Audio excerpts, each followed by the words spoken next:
Today, we're going to talk about really sad books. Two sad books that I happened to pick up at the same time in the same place. For those curious, it was the Two Dog Market in, I can't even tell if this is focusing or not, so you can just figure it out for yourself. The Two Dog Market in Leadville, Colorado.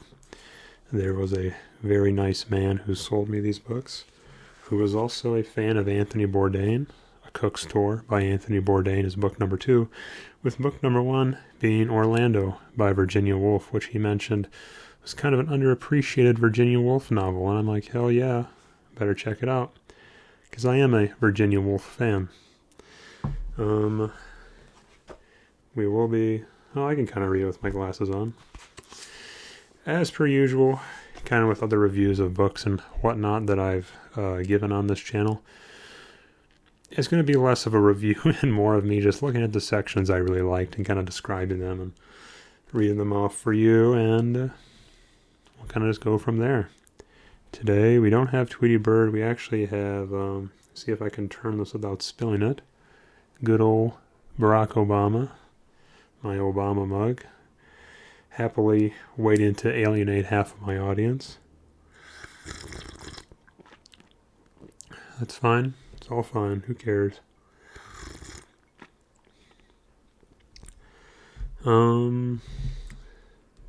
Let's start with Orlando.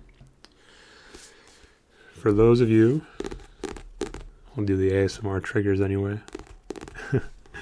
For those of you who do not know about Virginia Woolf, she was this amazing modernist writer she gradually morphed into writing these sort of stream of conscious novels. Orlando was one of her earlier works, so it's an interesting little piece in the sense that it's not like 100%, oh, this is Mrs. Dalloway to the Lighthouse levels of Virginia Woolf, but you can very much see the origins of how she got there. Kind of like when you read James Joyce, who's one of my other favorite modernist writers. You read Ulysses and Finnegan's Wake, and you're like, yeah, this is James Joyce. But then you read something like Portrait of an Artist or The Dubliners. Oh, here he comes. Oh, no, never mind. He just wants to sit in his dog bed. But if you read like Portrait of an Artist or Dubliners, then you can kind of tell, oh yeah, this is early James Joyce. It's not full-on James Joyce, but he's getting there. And this, I think, is a very good example of how Virginia Woolf was getting there in her work. God, I gotta take these off so I can actually read. My earlier prediction was incorrect. But Orlando's kind of a weird experimental book in the sense that, as per usual, Virginia's way ahead of her time. It's about this man way back in the day during, I think it's like Elizabethan England. Yeah, it is Elizabeth the First's court. And about how he sort of, not time travels, but time kind of moves around him, and he ends up, kind of in present day-ish. And how he transforms into a woman, actually. And it's not like, oh, I'm going to go get surgery and, become a woman that way. But sort of just a sort of spiritual transcendence into becoming a woman and into becoming these sort of different ideals, and it's very, very experimental. I'll just read the back because I'm sure Mariner Classics is a little better at describing things than I am. As this tale begins, Orlando is a passionate 16-year-old nobleman whose days are spent in rowdy revelry, filled with the colorful delights of Queen Elizabeth I's court. At the close, 3 centuries have passed, and he will have transformed into a 36-year-old woman in the year 1928. Orlando's journey is also an internal one. He is an impulsive poet who learns patience in matters of the heart, and a woman who knows what it is to be a man. Virginia Woolf's most unusual creation, Orlando is a fantastical biography, as well as a funny, exuberant romp through history that examines the true nature of sexuality. Or as M. Price would... Because as you know, I am M. Price, and this is M. Price Can Read. And by virtue of us reading this or doing this review, we know that I can indeed read. I found this book to be pretty sad. It deals a lot with, I think, feeling like you're not whole and feeling like there's something more that you can't quite grab, and a lot of emptiness is in this book, I feel. But let's get into some passages now, shall we?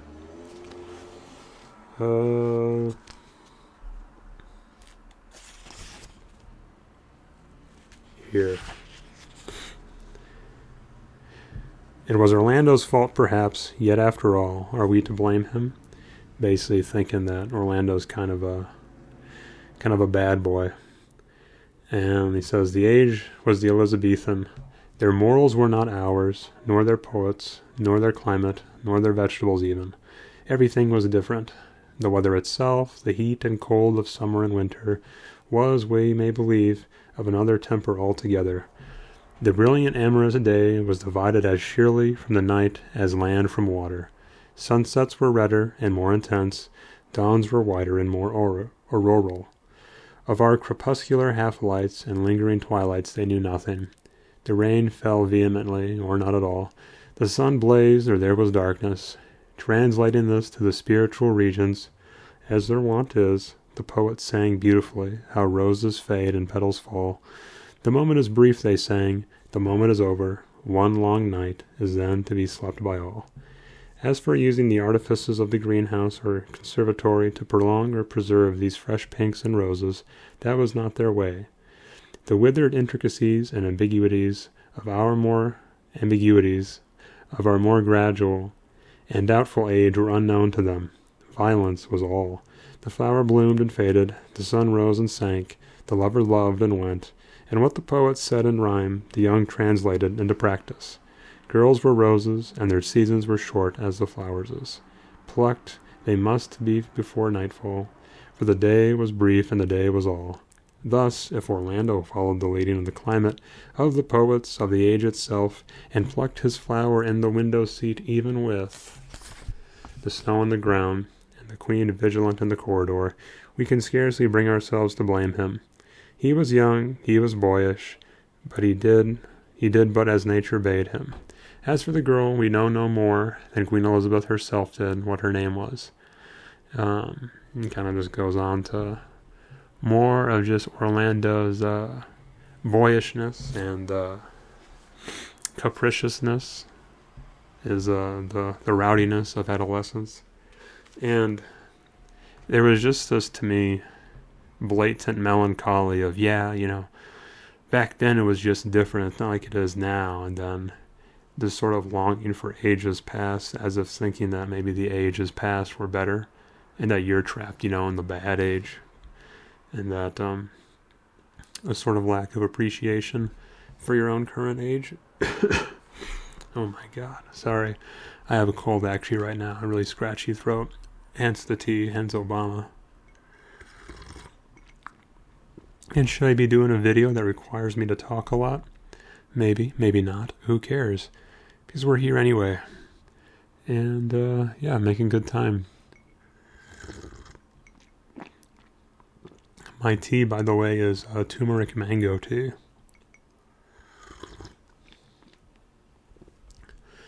Let's skip on to the next dog-eared section.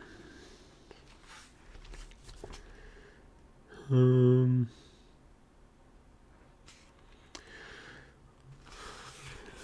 this one, she gets a little bit meta, in the sense that, of course, the main character is also a sort of writer and uses writing to capture the state of the world and arts and culture and whatnot, and tries to reflect reality through their artistry. And Orlando is as frustrated as I imagine Virginia Woolf herself is frustrated, and maybe that's how her style was born out of their mutual frustration and their sort of experimentalism, where Orlando's trying to experiment to find something that is true to life, as well as throughout this book and entirely, Virginia Woolf is trying to experiment to find something true to life. And this paragraph here says, anyone moderately familiar with the rigors of composition will not need to be told the story in detail.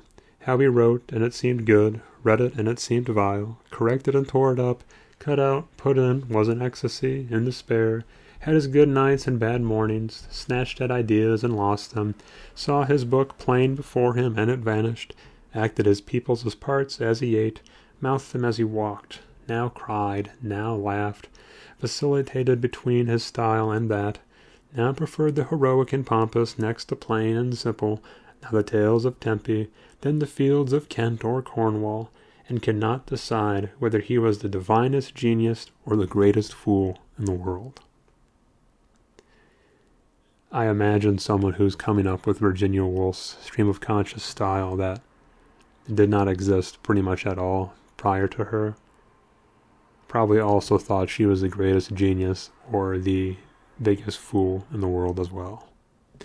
And I feel that just kind of gets back into the sort of loneliness of not only Orlando, but of the idea of being a writer. He is something I empathize with, probably why I circled this section in the first place. Because you do have days where you think, oh, I'm the greatest artist ever. Look at me, look what I did. And then you have other days, the next day, where it's like, yeah, I'm a complete hack. I'm terrible. I'm the worst, And I think a lot of this almost is like her, not therapy session for herself. That's maybe a little too exaggerated a word.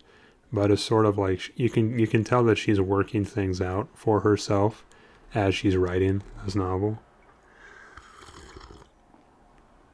And as much as maybe Orlando becomes a woman and lives life as a woman and now has that womanly perspective, or a woman's life through the perspective of a man, maybe Virginia has the exact opposite. She's a woman, but now she's writing as a man and trying to have the man's perspective as a woman.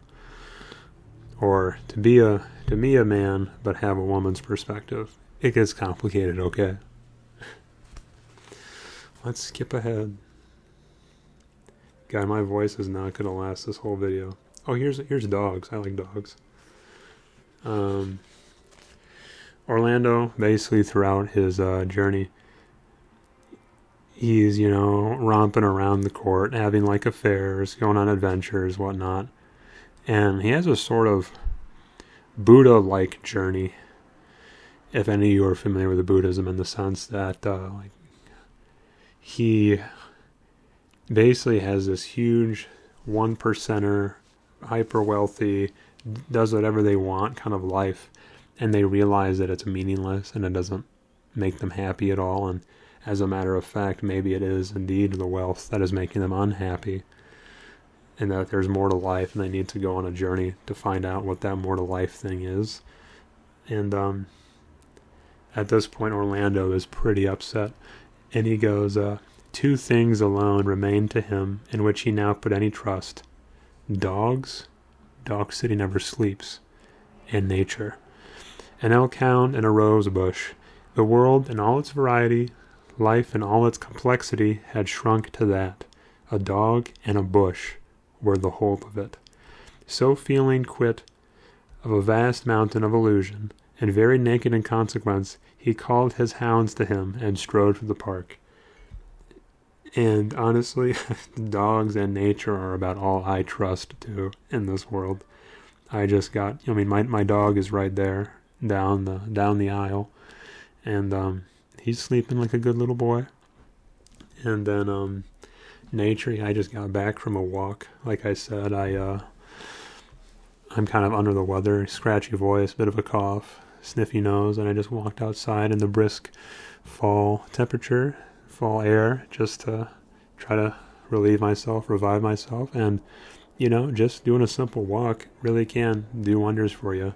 As I think just sitting around under a nice blanket with a mug of mango turmeric tea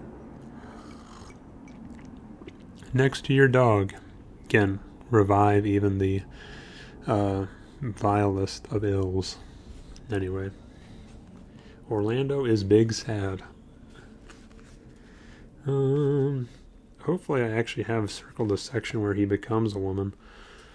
If not, we'll just keep reading and see how disenchanted this guy is. This section says, the pith of his phrases was that while fame impedes and constricts, obscurity wraps about a man like a mist. Obscurity is dark, ample and free. Obscurity lets the mind take its way unimpeded. Over the obscure man is poured the merciful suffusion of darkness. None knows where he goes or comes. He may seek the truth and speak it. He alone is free. He alone is truthful.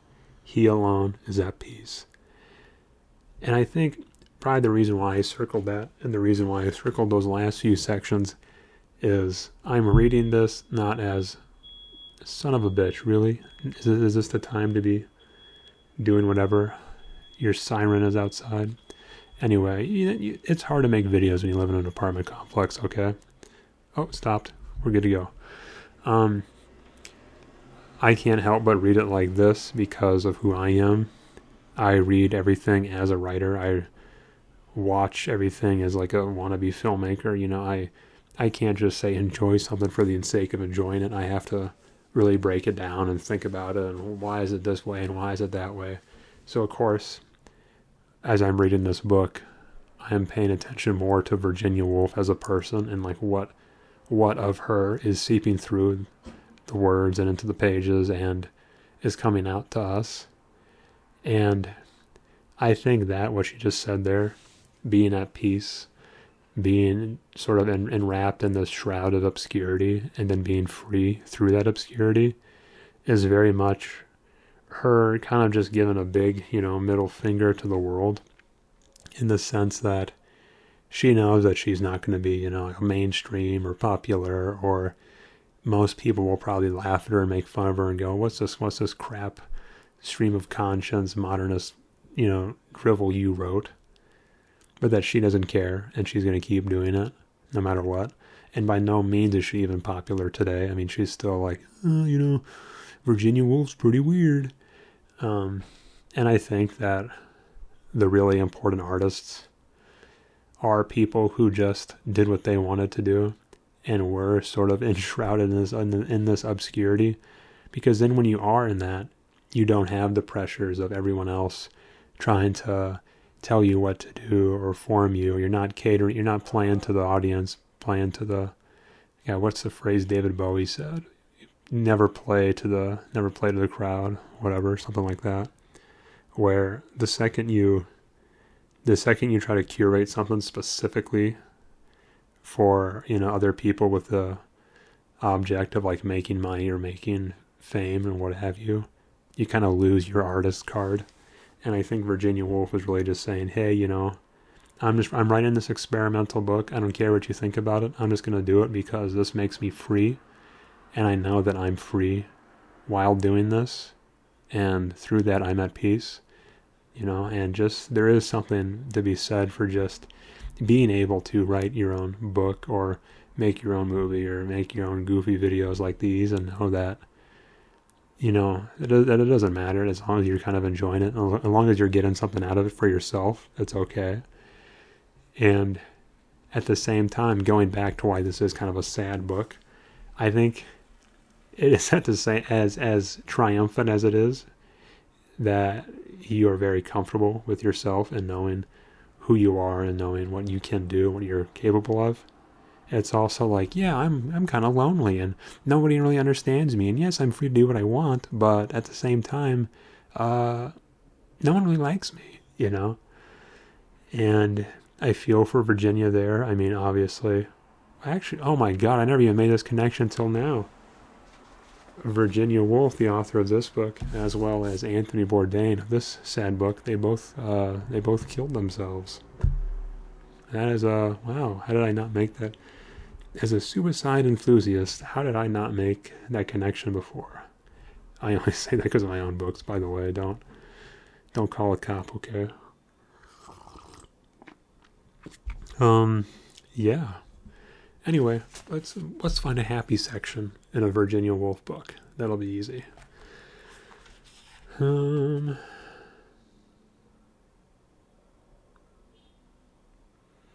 Okay, yeah, now she's a woman.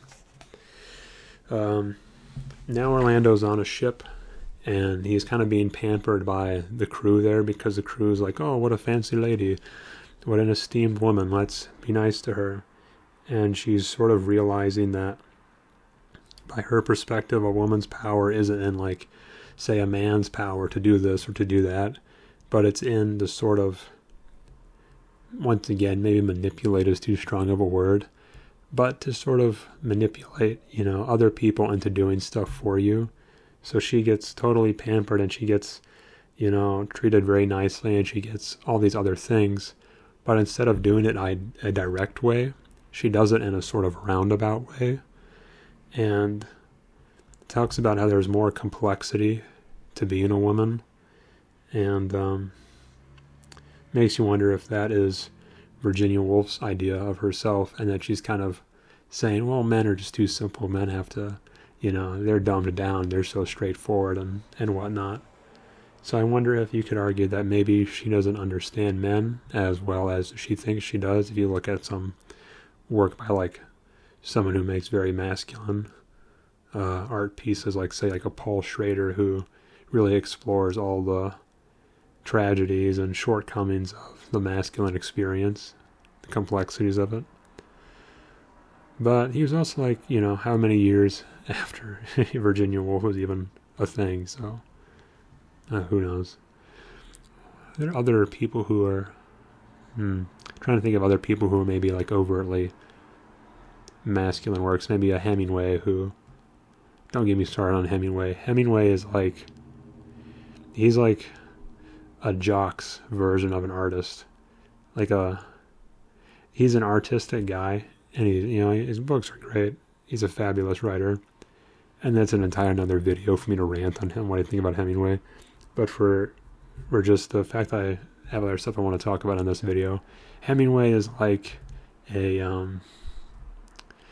he's that guy in the locker room who's like, he'll say, oh yeah, I exercised, or I went to the tennis match or the football game, and he'll say it in this really complex and, like, kind of edgy, deep way to make you think he's really cool, and he's a jock's version of an artist.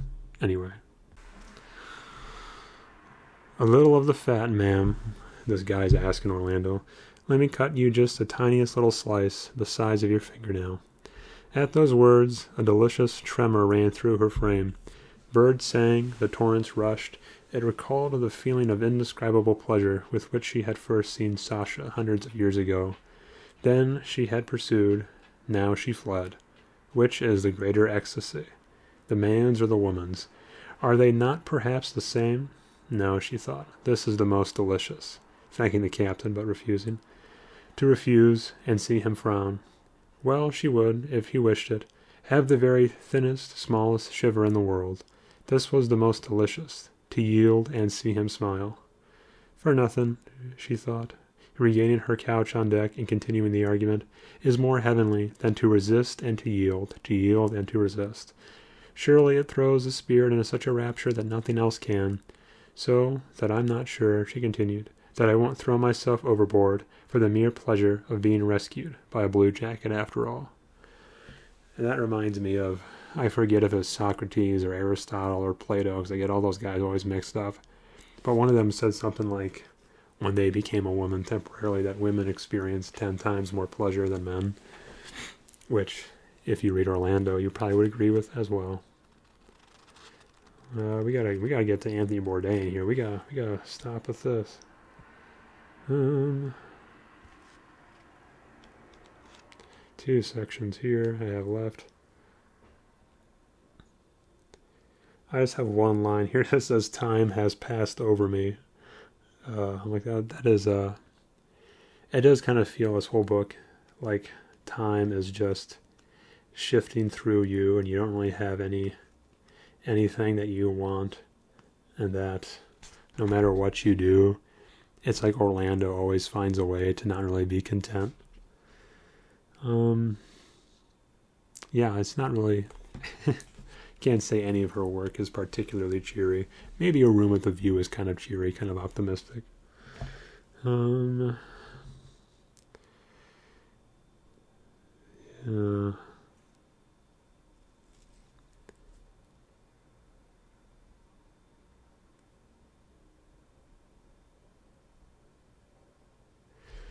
Yeah, I'm just reading this other section. It's a pretty large one.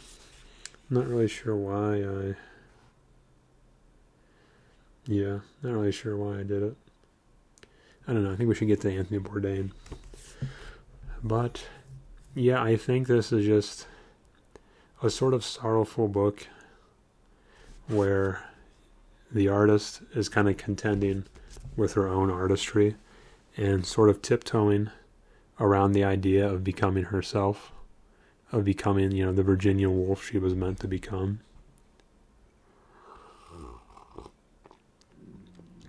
Tea. Highly recommend. I mean, I still do like Mrs. Dalloway and To the Lighthouse better, but those are also like her books where she very much wasn't her full force.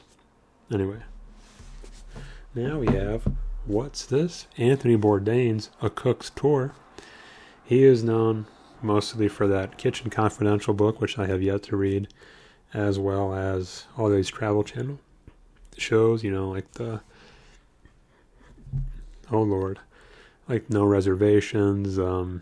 He had a few others, and he coincidentally had a meal with Obama at one point. I forget, beer in somewhere, I think like Vietnam. I don't know, I have to look that up. And this is him going on a journey for the perfect meal and trying to find something that enriches him and enriches his life. And I'm not really sure if he finds it. And I have a few sections in here that I would like to talk about. But mostly the book is just little vignettes of him being here, him being there. He seems to go to Vietnam like 3 or 4 chapters in this thing, or at least to be there for quite a long time. And there's one where he's in Japan, one where he's in Scotland and England, and Cambodia. And something that I heard before regarding his suicide was that Anthony Bourdain had the best job ever. A guy who got to travel around the world, eat food, talk to people, and go on interesting adventures. But one of the reasons why he was so sad, like secretly had all this,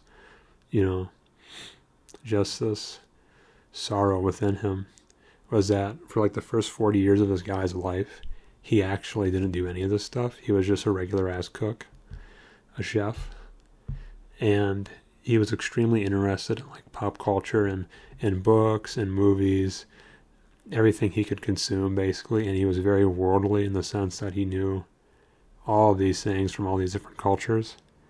And that once he finally got to do his shows and his books and he was discovered and he became all famous, he sort of got to compare his ideas of the world through what he has learned all his life with reality by actually getting to experience all those things. And it's a sort of sad compare and contrast in that these experiences must not have matched up what he was hoping for. And it's crazy because this book was like 20 years before he did die. And maybe it's just because I'm reading too much into it, because we have, the context of 2020 vision. But this book has a lot of like, oh wow, that actually is pretty sad, Anthony, that you said that or mentioned that. And I have a few sections I'd like to point out. Good book though, interesting. I mean, he's a fun guy.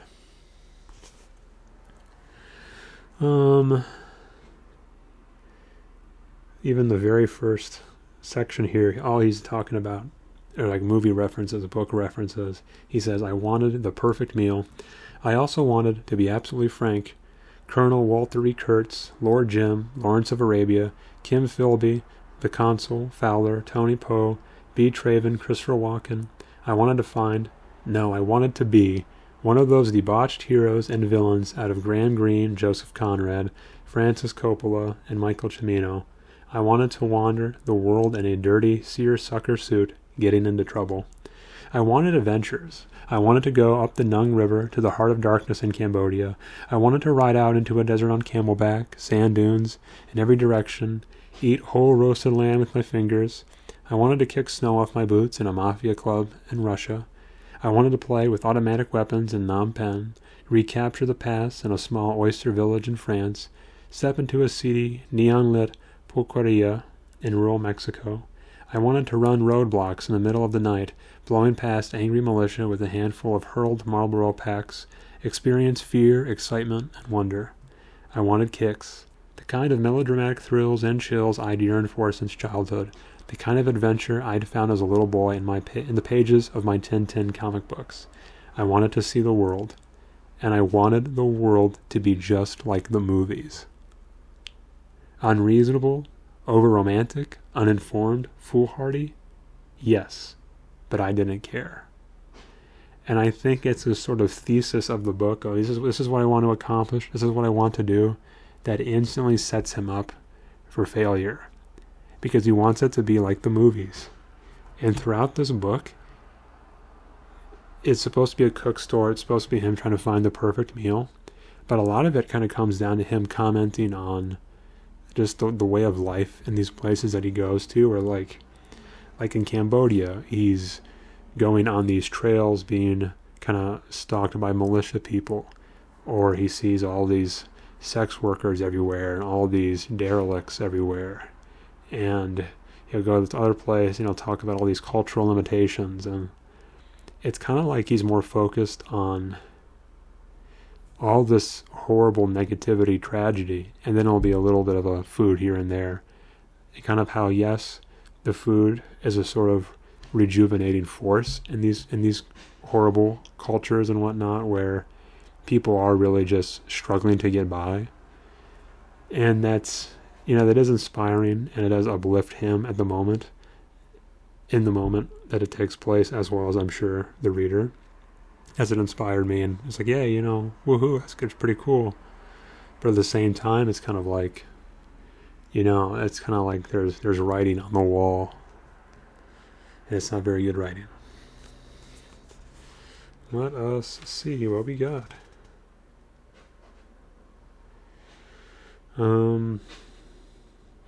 Yes, I knew time was running out. I was 44 years old, and I'd basically been nowhere. And then he talks about how the stress at his job was getting to him, and that he's losing it, and he's kind of starting to slip in his efficiency, and even his other people who work with him are kind of commenting on the fact that maybe he's getting old, and you can kind of, he's not the same self he was 20 years ago, and you can kind of see that maybe this is maybe a midlife crisis, maybe Anthony Bourdain is staring into the mirror, and he doesn't like what he sees, and he's afraid that he's gonna die having not accomplished what he wanted. And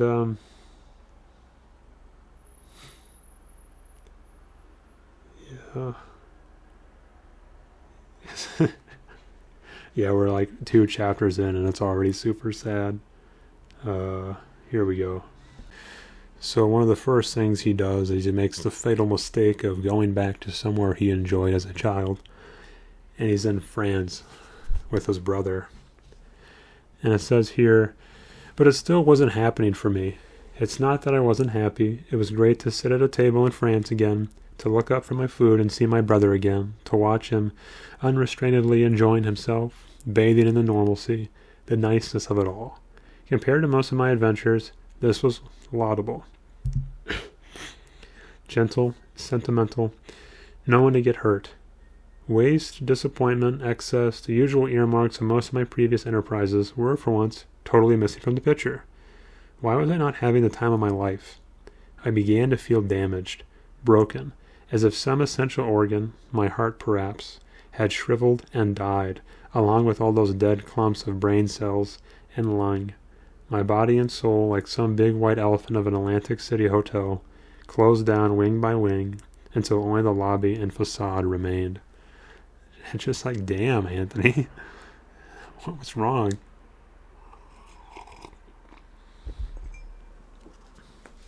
And I can't lie about saying, oh yeah, he gets happy, he gets fine, because it just seems to get worse. He goes to Vietnam, and he's in Vietnam for, like I said, several of these chapters.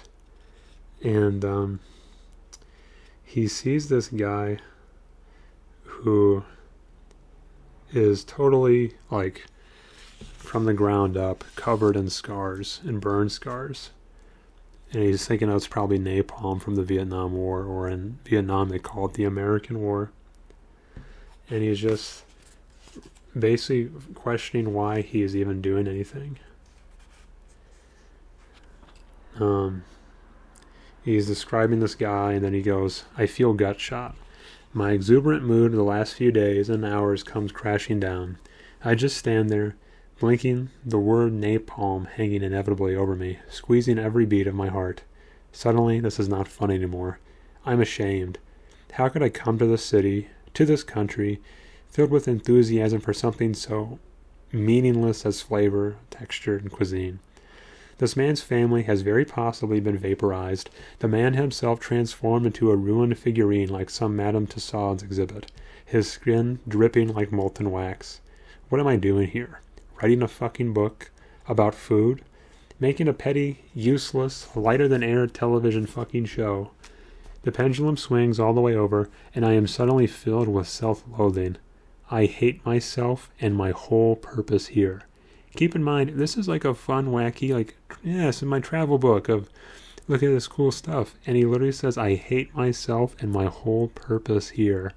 It's like the editor just let this go by, it's like, and it kind of makes me wonder if this was what did go by, what got cut out. And he says, I blink through a cold sweat, paralyzed, certain that everyone on the street must be watching. Radiating discomfort and guilt, I'm sure that any casual observer must surely associate me and my country with this man's injuries. I spy a few other Western tourists across the street in Banana Republic shorts and Land's End polo shirts, comfortably shod in Weejuns and Birkenstocks, and I want suddenly and irrationally to kill them. And it just breaks down even more, and it's just like, I don't know. It's just like, God, never get sick.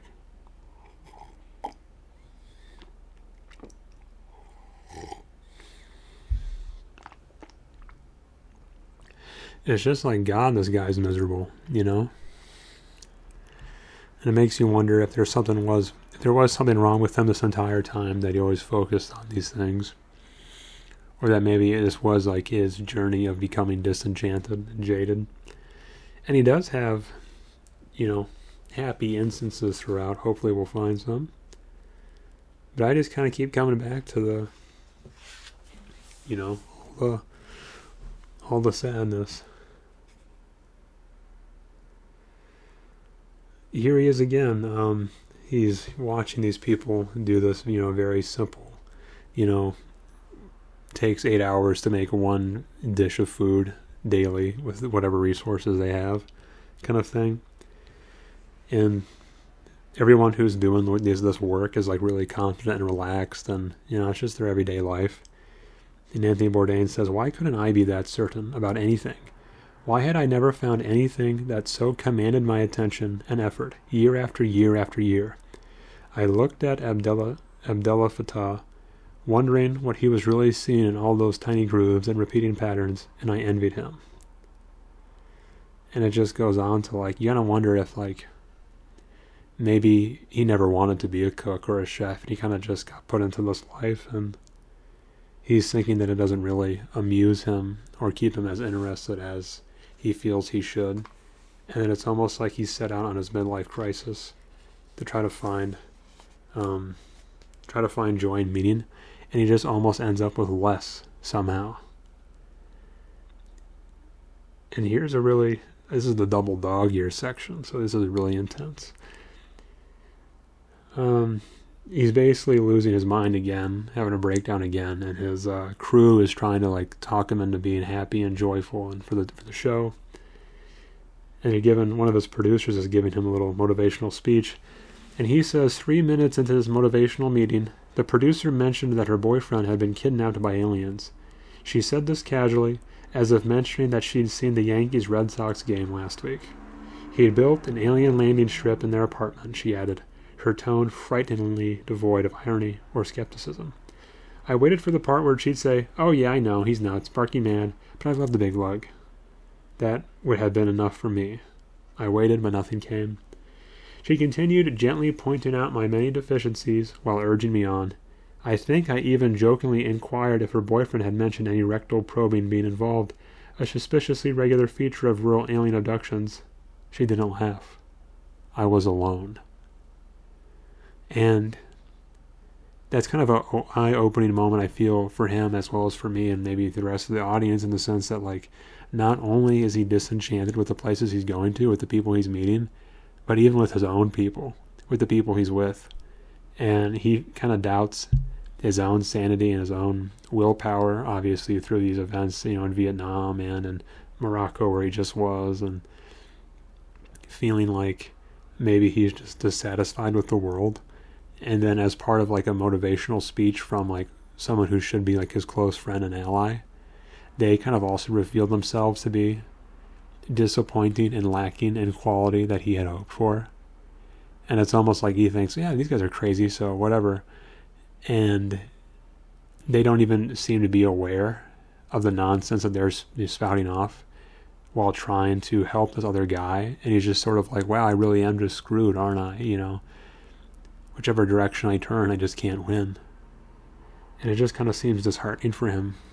And you can kind of just see his spirit throughout this book kind of just, crumble and crumble. And here's this, he kills a sheep, or I don't know if he kills this one or if he was part of it, because like, once again, he has never really been outside of like New York or his restaurant life for however long. He's never actually watched any animal die or seen what it's like, how food actually gets to the table. And he says, I watched the poor sheep's eyes, a look I'd see again and again in the dying, as the animal registered its imminent death, that terrible, unforgettable second when, either from exhaustion or disgust, it seemed to decide finally to give up and die. It was a haunting look, a look that says, you were, all of you, a terrible disappointment. The eyes closed slowly, as if the animal were going to sleep, almost willfully. Yeah, good stuff. Here's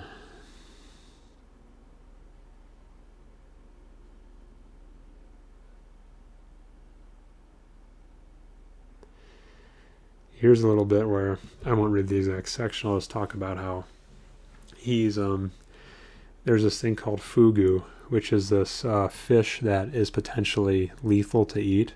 If you don't prepare it right, it can actually kill you. And there are like a certain percentage of people a year who die from eating this thing.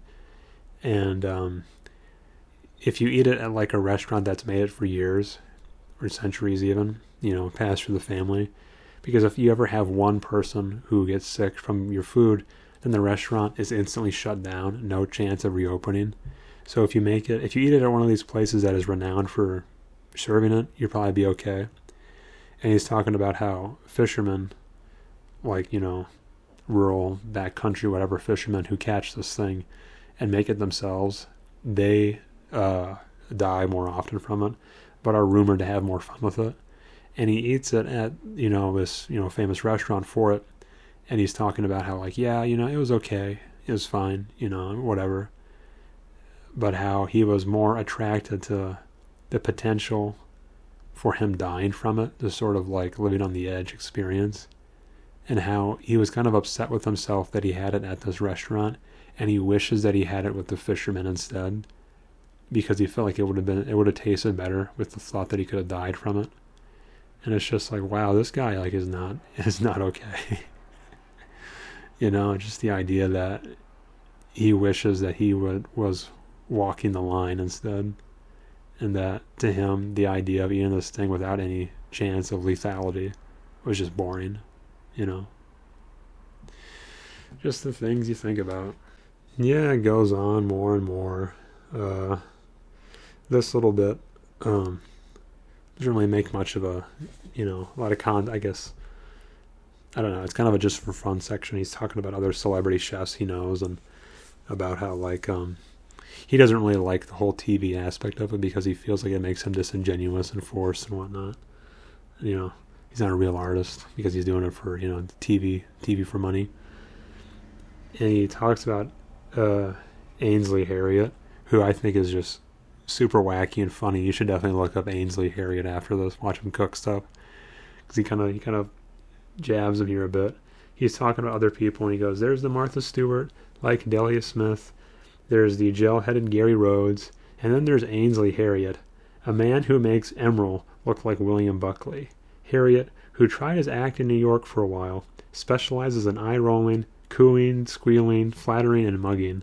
It makes me cringe to watch a grown black man doing shtick, capering and coddling an audience of bison-sized white women who, were Harriott not on TV, would probably call the cops if he wandered into their neighborhoods." And it's just like, man, Anthony, you should go hug a tree or something. Like, go on a walk, get a dog. Don't do Ainsley dirty like that. He's such a fun guy, and maybe I've bought into the shtick that he talks about. And here, of course, I had to do this section where he goes and talks to Marco Pierre White, which Marco Pierre White's a whole nother entity in the culinary world. And he goes, "I've never eaten Marco Pierre White's food, though I've lingered longingly over his cookbooks." And it's like, damn it, Anthony, just kiss. Or you and Mark just kiss already. If you look up any videos of Marco Pierre White and Anthony Bourdain, there's so much like palpable sexual tension between both of them, because both of them are like the epitome of like the edgy, I'm sad because the world is hard, and just like bad boy personified. Just they try to be really hardcore, but you can tell that both of them are just big teddy bears ever. And watching them interact is just so like weirdly cringe, but also weirdly heartwarming at the same time. You just got to do it. And just the idea that he talks about how cool Marco Pierre White is and just gushes over him for like this whole paragraph is just kind of like just funny.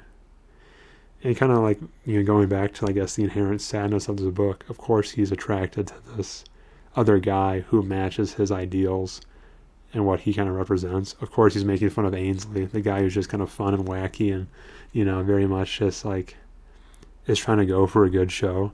And of course he bonds with Marco Pierre White, who is also really dour and, joyless and, very serious. And when he does have humor, it's kind of like very, very dry, very acerbic, very self-loathing humor. Who knows?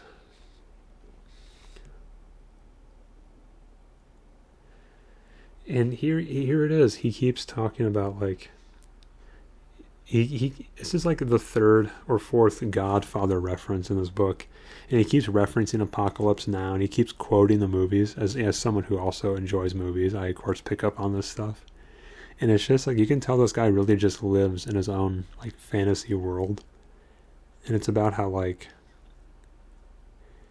the world that he sees and begins to experience in reality does not match what he envisioned the world to be. And I think there's just so much disappointment in this book that comes from him, and it's just so sad to think to like knock Ainsley all he wants. He'd be a lot happier if he was like Ainsley. God, can I be done with this? It gets so sad. Alright, 2 more sections. He's talking about how Americans basically are spoiled. And he says, being able to read these words, no matter how stupid, offensive, or wrong-headed, is a privilege. Your reading skills is a privilege. Your reading skills is the end product of a level of education most of the world will never enjoy. Our whole lives, our homes, the shoes we wear, the cars we drive, the food we eat, are all built on a mountain of skulls. He's talking about how much he hates vegetarians, and this, I guess don't bring up vegetarians in Anthony Bourdain, because he'll go on this whole thing about how, like, it's not meat that is murder. It's not, killing poor animals that's terrible. It's the fact that all this other stuff in our world, our phones and our fancy clothes and our cars are all built off the backs of all this misery that he himself has seen in Cambodia and Laos and Morocco and all these places that he goes to, and he just sees the absolute pit of the human experience. And he's just like, yeah, you guys suck in America because you don't understand. You know, you're mad at this book. Well, at least you can even read this book. And some of it is right. You know, the sort of invisible holocaust of all the people who suffer through this sort of, you know, the banality of evil. The idea that all the stuff that we do thrive with here in America, and I imagine in Europe and other, you know, first world countries, really is built off the backs of all this terror everywhere else. But it's not something that you should, I think, dwell on. I guess maybe that makes me a bad person too, like he's talking about. But it's just a recipe to make yourself even more despairing than you already are.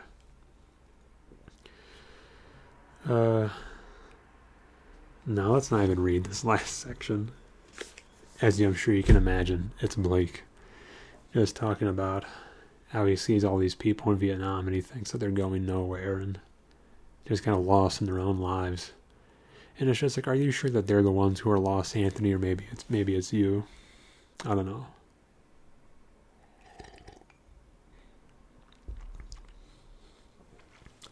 I almost don't want to read or look at any of his other stuff just because there's very much a difference from people who are sad and despairing and choose to kind of be happy about it and to like do it their own thing and try to strive for something else, kind of like Virginia Woolf actually in Orlando.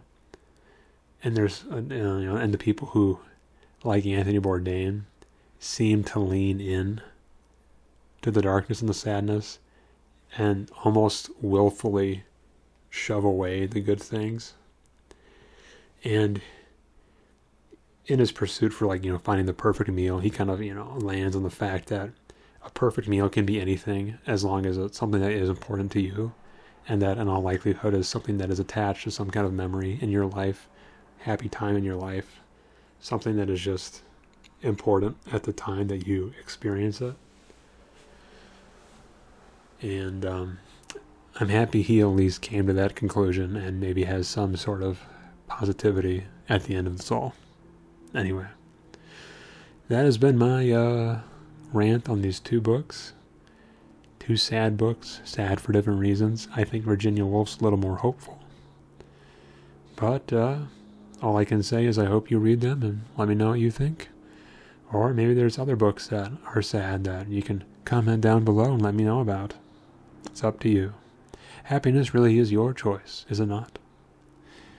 Anyway, I'm going to do my finger flutter thing because I have no other way to end these videos.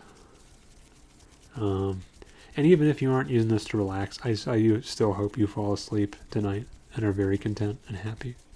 Because I want what's the best for you. I'm Virginia Woolf in this situation.